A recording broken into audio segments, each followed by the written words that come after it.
How's it going, guys? My name is Zach with the Movie Castle, and today we're going to be talking about Piecemeal. This is from Aftershock Comics. They've been doing a lot of these magazine-sized one-shots, and they're, I believe, about 48 pages long and feature original stories, which is always pretty cool. But this one story is by Cullen Bunn. Cullen Bunn, really great horror comic author. You guys may know him for The Empty Man or Harrow County. He's actually done a lot of work with Aftershock. We already talked about Phantom of the Scan on this channel, so yeah, some pretty cool stuff.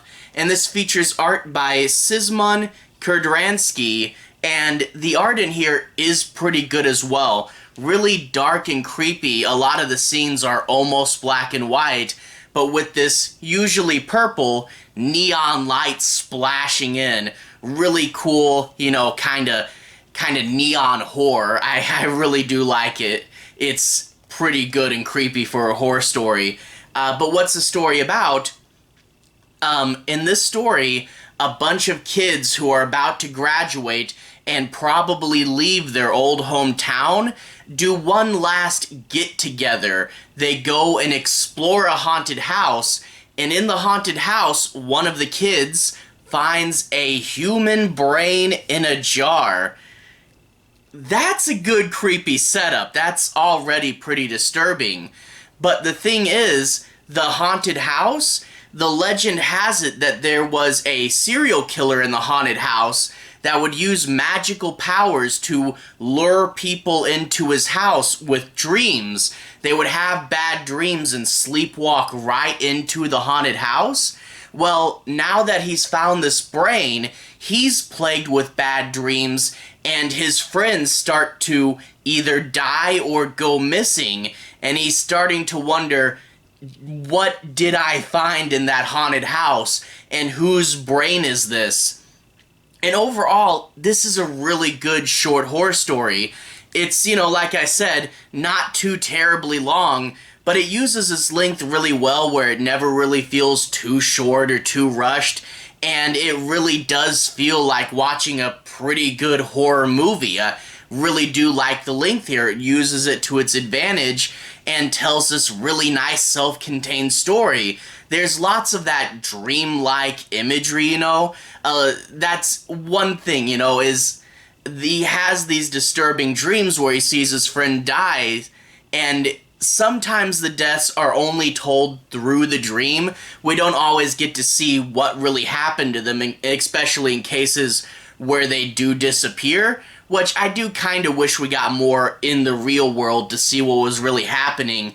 But it does keep that dream-like aesthetic where you don't really know what's going on, but they don't leave it vague. And I feel like a lot of times when they do dream stuff, they leave it too vague and you don't really know what it's about. Well, they find out what happened in the past, and it's this really creepy, disturbing story. And when you see what exactly is behind everybody dying, it leads to a really creepy and disturbing reveal and a really, really fun end. So they do explain the story. Yeah, there are some parts that aren't 100% sketched out, but it's not just one of those, oh hey, fun dream logic, whatever. You do get this story of the disturbed man that used to live in the house and what exactly happened there. And yeah, it is a crazy messed up story. So yeah, I really did like it.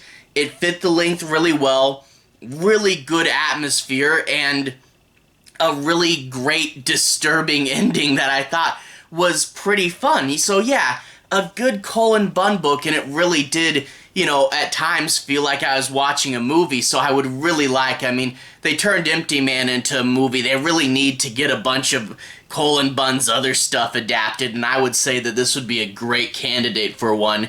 But yeah, really fun story, really good art. Without further ado, I'm going to switch you guys to the close-up camera. We'll take a little bit closer look at the story and the art. So, to the close-up camera to see this in a little more detail. Alright, here we are in the castle to take a closer look at Piecemeal. First of all, a really fun cover where the brain appears to be glowing, and then you get your 5 kids staring at it, and the glow is splashed up onto them. And then if you look in the background, we even get to see the whole haunted house with the moon behind them. At the very bottom, we see the Aftershock logo, and it says One Shot here. And then here's the back where he finds the jar. Terror is in the house.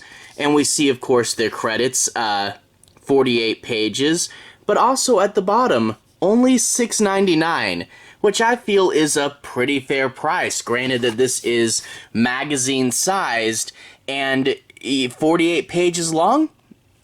Yeah, that's a really good price, especially considering how good the story inside is.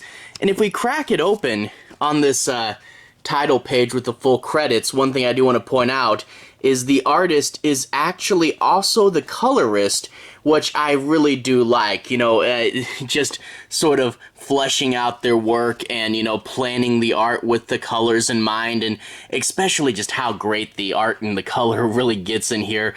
Really major props for the artist. But anyway, I'm going to talk a little bit about the story. I'm not going to be doing any major spoilers, but I do want to say my piece on a few plot points and make sure you guys have a basic understanding as to what the story's about. I'll just be avoiding the end, but I can't wait to show you guys this.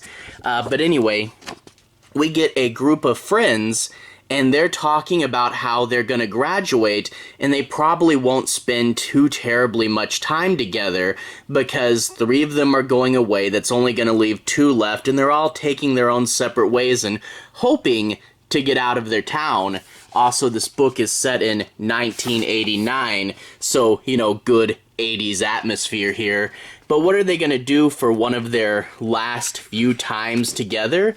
Well, they're going to go to the Nightmare House. And yeah, they talk about how in this small town, Willow Grove, it's full of several haunted locations, but the Nightmare House is the most haunted, and it's the one that everybody knows and talks about. But of course, kids also go there to hang out and do things they're not supposed to do. And once they're inside the Nightmare House for a while, the kids start to split up. The 2 that are dating, of course, sneak off to make out, and your main guy, who's kind of the shy loner of the group, like he's still friends with everybody, but you can tell he's kind of an outcast. Well, he's walking along with one of the other guys, and he trips and almost breaks his foot in this weak floorboard. So there's a hole in the floor now, but they see something down there, a jar, and he picks it up, and they're like, well, what's in that jar? And then you get the reveal, the big hook of this book. It is a brain in a jar, which is just so creepy and messed up that you would just find that sitting in an abandoned house. And of course, their friends run to tell everybody else, and the main guy is kind of fascinated by that, but his friend says, drop it, we're getting out of there, and they leave the brain in the haunted house. Well, after that, he goes home, and you know how I said most people are hoping they get out of town, but they're not 100% sure? Well, he's going home, and he's thinking about the brain, but that's when he hears his grandfather calling out to him. He accidentally woke up his grandfather, and he's old, and he needs to be looked after, and he's not sure if his mom can do it by herself, so he might have to stay home to take care of his old grandfather. And it talks about how he's like, we'll have steak and eggs in the morning for breakfast, and he's like, yeah, sure. And then he's like, we never do that. I don't know why he got that in his head, but we've never had steak and eggs for breakfast. Anyway, he's of course drawn to the brain. He's like, that's something so weird and so strange, we can't just leave it there. So he goes back and he picks it up and he takes it home with him. And he, of course, is going to tell his friends, and his friends have the reaction you'd expect. What? Why'd you do that? That's gross. That's disturbing. One of them goes, that's kind of serial killer behavior right there. But they all agree not to say anything, and he's hanging on to it.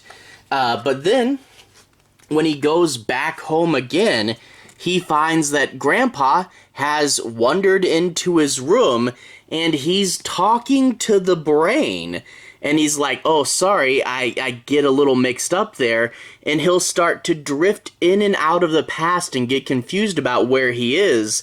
And suddenly, your main character realizes, oh no, he recognizes that jar. And he's like, do you know whose brain that is?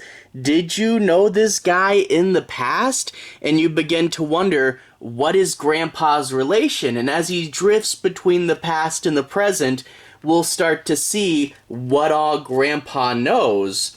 But as he's talking, we then cut in between with this dream sequence, and the dream sequence is in this, like, neon light there. And he's walking up to one of his friends in the dream, and of course, when he finally turns around, he's got all of his guts hanging out. It's very disturbing.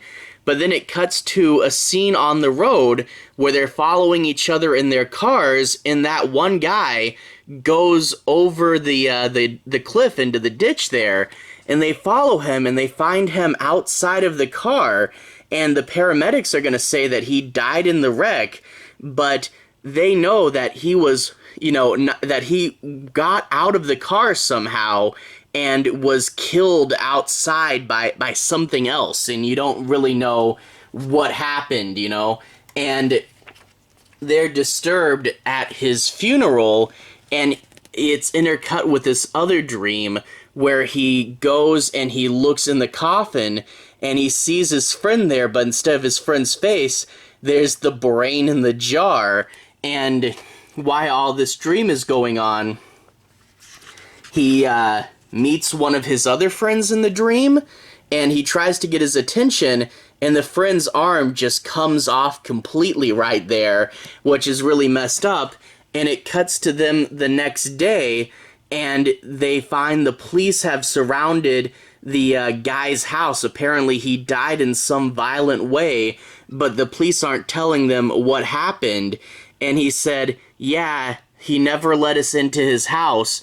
We knew his mom had problems, but we're not really sure what his home life was like. So it's, yeah, like I said, I kind of wish we got to know exactly what happened to the friend he met in the dream there, but a lot of it is kept vague. And of course, he's going to have other dreams with other friends, and he has to try to figure out what happened and save his friends. Here's a fun shot where he's dreaming, and there's just all these holes in the floor like the one that he made when he found the brain. And of course, maybe Grandpa, if you can get him to talk, maybe Grandpa's gonna offer a clue as to what happened. But when we finally see what exactly is happening to these kids, it is really messed up, and you're like, oh wow, it's not just random kill you in dreams for no reason. There's a plan here. There is an old story about what happened in that house long ago, and it is finally acting out and finally fulfilling its goal. There's some good creepy stuff, and I really don't want to spoil the ending, but I really do like it, and I really do like when we get to see, the big reveal as to what was all going on here. Overall, I really did like this. Like I said, it really felt like I was watching a really good, somewhat obscure horror movie, and I really would love if this one got adapted. But just that concept of finding a brain in a jar is so dark and messed up, but then the idea that, it would cause you to be haunted, and you would have these really trippy and surreal, and, with that neon light, almost giallo-like dreams there, it's pretty fun, and I would love to see more stuff like this. So here's hoping that Cullen Bunn gets to make some more shorts for them, because this one was really fun. Anyway, definitely recommend it. Anyway, to everyone who's watched so far, thank you for watching. To everyone who's liked and subscribed, thank you. You're really helping the channel out. I'll leave a relevant playlist on the bottom. This should be my Cullen Bunn playlist, so if you want to see me talk about more of Cullen Bunn stuff, you can click right there to see more. I've talked about Volume 1 of Harrow County, I've talked about Phantom on the Scan, which was also from Aftershock, and I even talked about his new Dark Horse one, Parasomnia, which is also kind of about dreams, but in a very different way. Anyway, have a good day. I'll see you guys again very, very soon. Cullen Bunn playlist on the bottom. Have a good day now.